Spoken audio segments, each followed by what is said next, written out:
We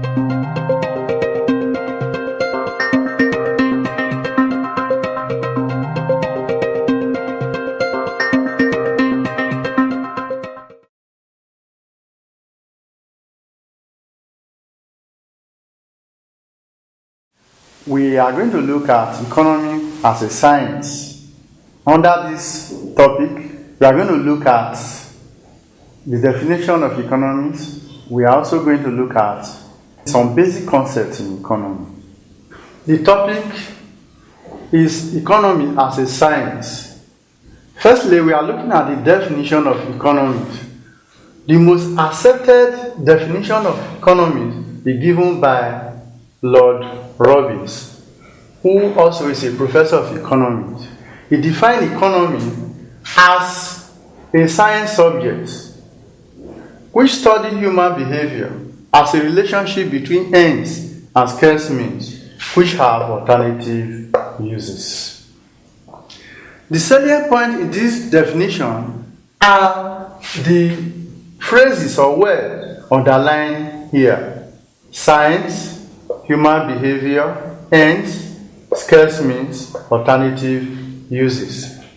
Economics is a science subject, but it is not carried out in the laboratory, but it studies human behavior. Human behavior are unpredictable, as the case may be, because we have different individuals who behave different ways. And ends, our ends are our wants, they are our desire, though there may be no money even to buy them or to acquire them. But they are unlimited in supply, they have no end. And the scarce means, for example, money, they are limited in supply. So also are the factors of production. Though the scarce means are limited in supply, but they have alternative uses to which you can put them. So if a piece of land acquired, if it cannot be used immediately for building, it can be used for a vegetable garden. Two basic concepts in economy. One is wants. Wants are desire and are unlimited in supply. There are so many, you cannot even quantify them. For example, foods, clothes, electronics, cars, and so on. Scarcity means limited in supply or not enough. For example, a girl is sent to the market to buy 5 baskets of garri, but is able to buy only 3 because garri is scarce. That does not mean there's no garri in the market. Garri is simply not enough. Choice. Choice refers to every decision made between 2 or more alternatives. For example, a boy who has just closed from school has rice, has beans, he has eba to eat. He can make choice, he can decide to eat eba in place of rice or beans. Scale of preference. Scale of preference refers to arrangement of wants in order of priority, or in the order in which they are most desired, in ascending or descending order. That means that when wants are written, the one that comes first on top of the list in a descending order will be the most desired, then followed by the second, the third, and so on. Opportunity cost.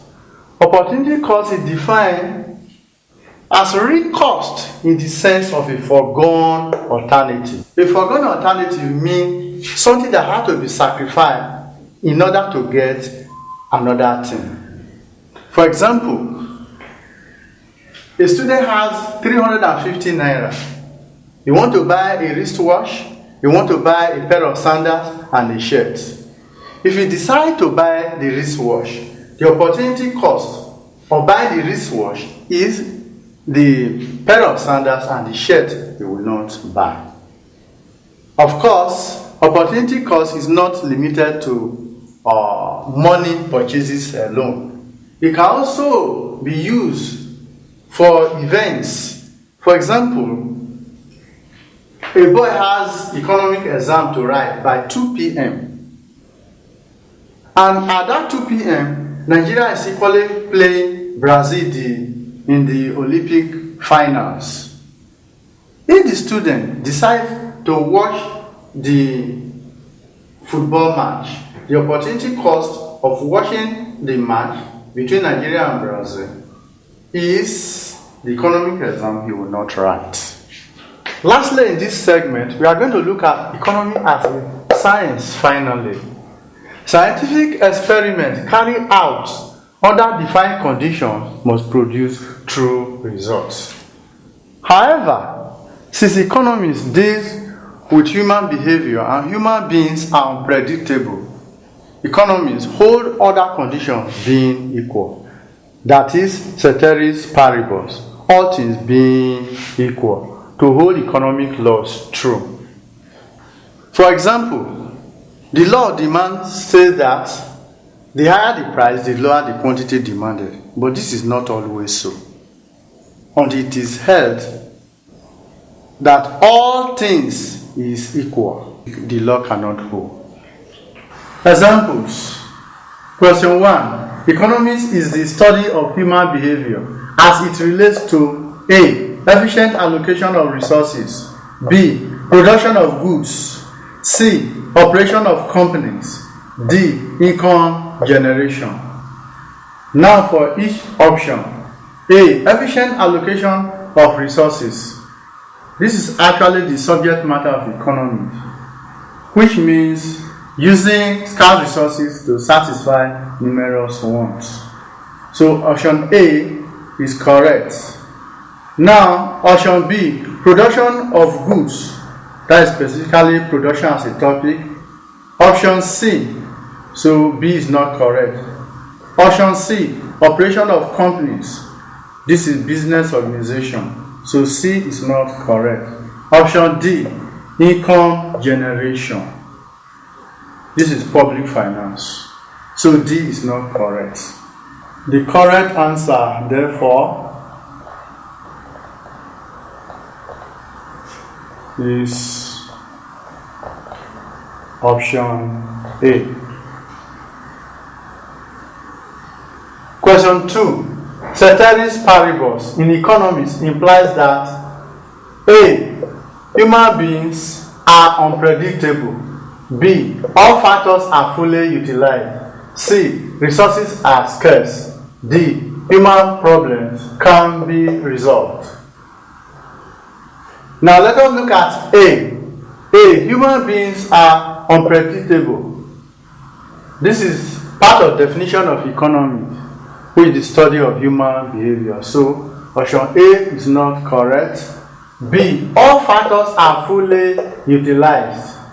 Ceteris paribus means all things being equal. So all factors are fully utilized is correct. So B is the correct option. Now look at C. Resources are scarce. This is scarcity. And D. Human problem can be resolved.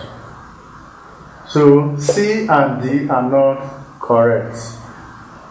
How do we resolve human problems in economics? So the correct option is B.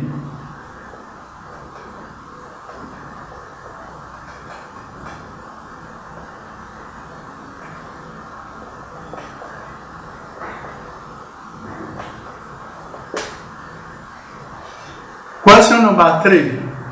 Constructing a scale of preference arises due to A. Problem of choice. B. Scarcity of resources. C. Problem of wants. D. Non-availability of factors of production. The first thing we look at answering this question is what scale of preference entails. It entails arrangement of wants. So, option A. Problem of choice has nothing to do with wants. That is choice as a concept. So A is not correct. B. Scarcity of resources. This is scarcity as a subtopic. So it has nothing to do with this one. C. Problem of wants. Yes. C is correct because scale of preference is the arrangement of wants in order of preference. So A and B are not correct. C is correct. For D, no availability of factors of production. If factors of production are not available, it does not have anything to do with the arrangement of wants. So D is not also correct. The correct answer is C.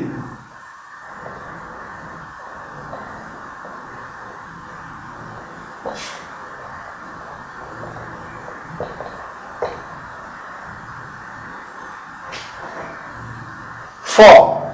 Amran has a choice of buying a shirt, a pair of sandals, and a wristwatch. What is the opportunity cost of buying a pair of sandals? Option A shirt, a wristwatch, and a pair of sandals. B, a wristwatch and a pair of sandals. C, a shirt and a wristwatch. D, a pair of sandals only.